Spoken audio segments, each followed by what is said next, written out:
আন্তর্জাতিক নারী দিবস উপলক্ষে রাজ্য শিশু সুরক্ষা কমিশনের পক্ষ থেকে রবীন্দ্র ভবন প্রাঙ্গণের সামনে থেকে এক বাইসাইকেল র্যালির আয়োজন করা হয়। অনুষ্ঠানে উপস্থিত ছিলেন মন্ত্রী টিঙ্কু রায় সহ কমিশনের চেয়ারপারসন ও খুদে দাবারু আরশিয়া দাস। এদিন এই বাইসাইকেল র্যালিতে অংশগ্রহণ করেন মন্ত্রী টিঙ্কু রায়। আমাদের রাজ্যের শিশু কমিশনের পক্ষ থেকে এবং মহিলা কমিশনের পক্ষ থেকে আজকে এখানে একটা মিনি ম্যারাথন এবং একটা সাইকেল রেসের আয়োজন করা হয়েছে। এই সাইকেল রেসে যারা উপস্থিত আছেন আমাদের শিশু কমিশনের যিনি চেয়ারপারসন জয়ন্তী দেববর্মা মহোদয়া এবং ঝর্ণা দেববর্মা মহোদয়া মহিলা কমিশনের চেয়ারপারসন উপস্থিত আছেন।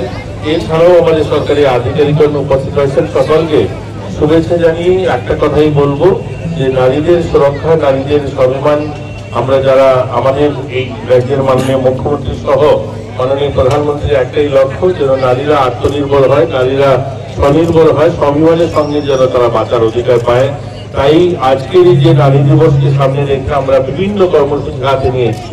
এটা একদিনের জন্য, প্রতিদিন যেন নারীদের সুরক্ষা, প্রতিদিন যেন নারীদের স্বাভিমানের কথা মাথায় থাকে। আজকে শুধু সাংকেতিক কার্যক্রম, এটা আন্তঃরাষ্ট্রীয় স্তরে যেহেতু পালন করা হয় আমরা পালন করছি।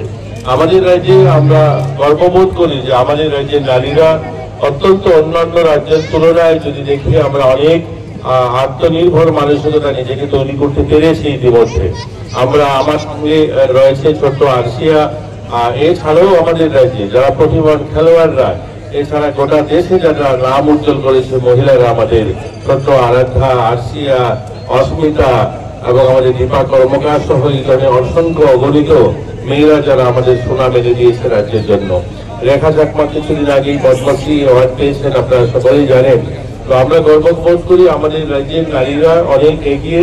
আমরা কিছুদিন আগেই আমাদের রাজ্যে যে স্বাবলম্বী গ্রুপগুলো তার মধ্যে একটা অ্যাসেসমেন্টে দেখা গিয়েছে প্রায় 95,000-এরও বেশি মহিলারা আজ আত্মনির্ভর হয়েছে, যারা লাখো টাকা মাসে বছরে রোজগার করে।